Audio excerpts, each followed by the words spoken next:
il faut tout de même dire une chose quand même.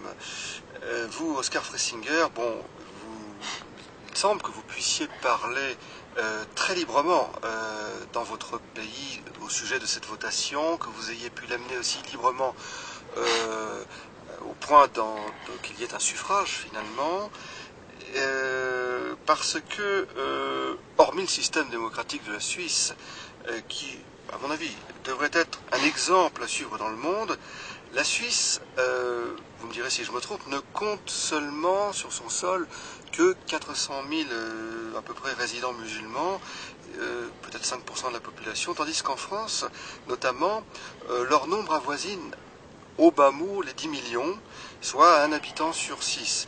Et alors, on peut penser que c'est la raison principale pour laquelle ni la presse, qui en France est une presse de révérence ou de complaisance à l'égard du pouvoir, ni les politiciens n'auront le courage de dire haut et fort que l'islam n'a rien à voir avec le système de valeurs occidentales, la culture, le goût, les us et coutumes, cet excellent vin blanc de petit Rhin que je viens de goûter avec vous, par exemple, l'imaginaire et l'âme de l'homme européen dont Ulysse, à travers l'Iliade et l'Odyssée d'Homère, je crois, est un des archétypes les plus significatifs.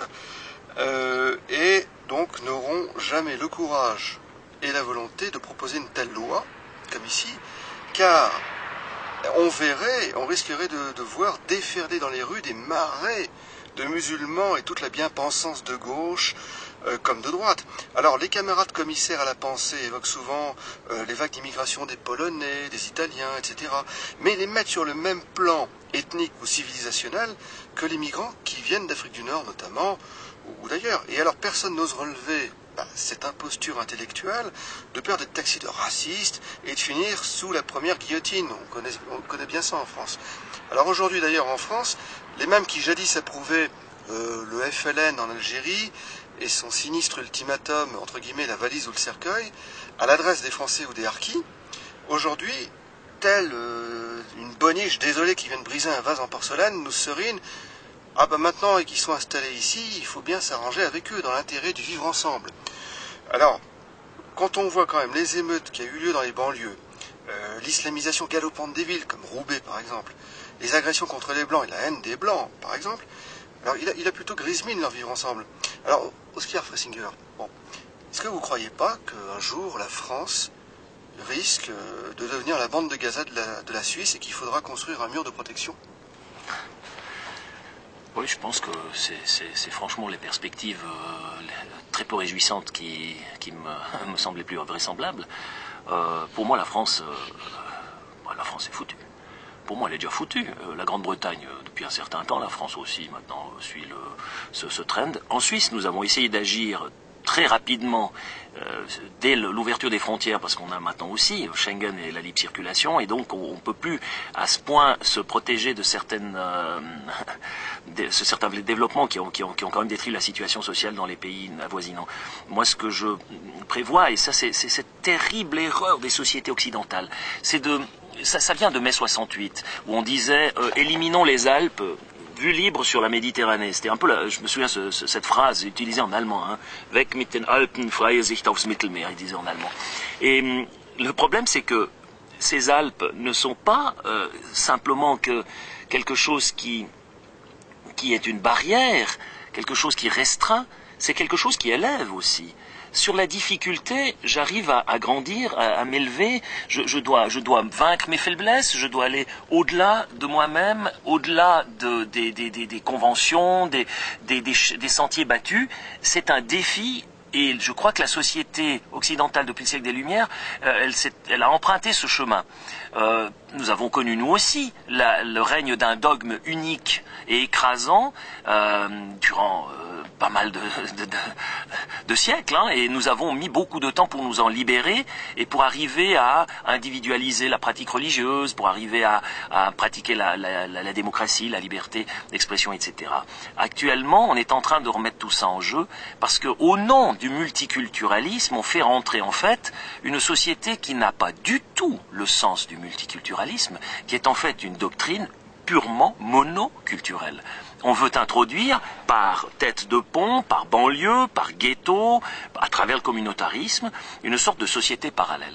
Donc les perspectives sont pour moi assez négatives, dans le sens où on va retrouver une société, comme vous avez parlé de la bande de Gaza, oui, ça va être un peu les territoires occupés, avec deux communautés qui se haïssent joyeusement, qui n'ont pour ainsi dire pas de contact, si ce n'est violent, et en fait, avec l'illusion d'avoir détruit les frontières traditionnelles, abattu les murs, on n'a fait que reconstituer de multiples murs intérieurs aux nations, intérieurs à l'être humain, même dans les cœurs des gens. Ça n'a pas du tout fonctionné, parce qu'on a fait croire aux gens qu'ils étaient avant tout citoyens du monde. Ce n'est pas vrai, c'est un leurre, ça ne veut rien dire être citoyen du monde. Je suis citoyen du monde seulement si je suis d'abord enraciné dans un terroir comme celui-ci. Ça, c'est la terre qui m'a vu naître. J'ai une relation émotionnelle forte avec cette terre. Et c'est elle qui... Je suis pétri de toute son histoire. C'est la terre de mes ancêtres. Et donc, je ne peux... Si je coupe ces racines-là, eh bien là, je n'ai plus de futur. Et l'Union européenne, actuellement, c'est ce qu'elle fait. Elle coupe les racines de ce type et croyant pouvoir créer une sorte de citoyen nomade, hyper adaptable, utilisable à souhait, corvéable à souhait, évidemment, en même temps. Et donc, plus on coupe la racine des gens, plus on croit le libérer. Mais en fait, on ne crée pas un homme libéré, on crée un homme prisonnier du vide. C'est la plus grande des prisons, c'est terrifiant, parce que vous voulez faire quoi dans le vide? Vous êtes infiniment perdu dans le paysage. Et pour revenir maintenant aux élites françaises, la peur qu'ils ont, je la sens aussi chez certaines élites de Suisse, parce que personne ne veut être le salaud dans les médias, personne ne veut être l'ignoble facho. Hein, le rôle que je joue là l'autre jour à la télévision avec cette équipe de bobos gauchistes qui se moquent de moi, eh bien bon, j'ai pour ma part ce désir de défendre ce à quoi j'ai toujours cru et que ma culture et que mes ancêtres m'ont finalement amené. Sans me fermer à l'autre, l'altérité est une richesse. Et elle est une richesse si l'autre respecte mes racines autant que moi je respecte les siennes. Si chacun finalement a ce fondement et ce fondement est la solidité, la confiance en soi qui me permet de m'ouvrir à l'autre, c'est bien. Dès le moment où l'ouverture vers l'autre n'est qu'une fuite devant moi-même, une fuite devant les responsabilités que j'ose pas prendre ou devant les racines de ma propre existence que je renie, ça ne peut que se terminer dans l'abandon de soi et finalement dans l'éradication de la culture que je prétends défendre.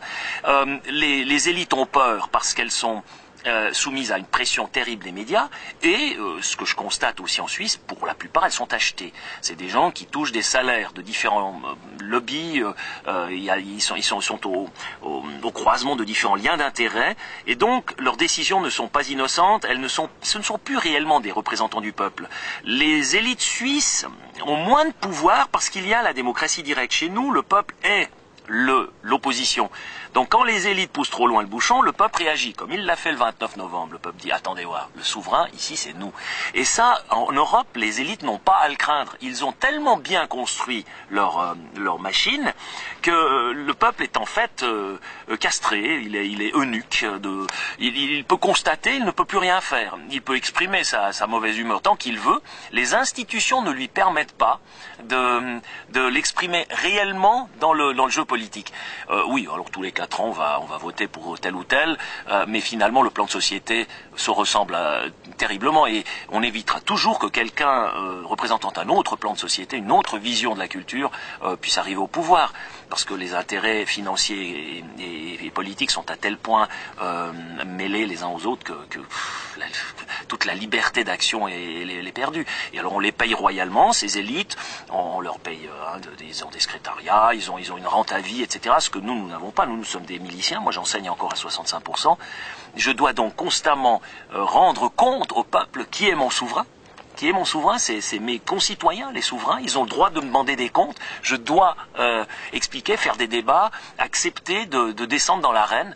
Je ne suis pas quelque part sur orbite, bien au-dessus de la tête des gens, sans me soucier de leur quotidien. C'est ça la différence fondamentale et c'est pour cette raison que je défends ce système de la démocratie directe avec autant de vigueur.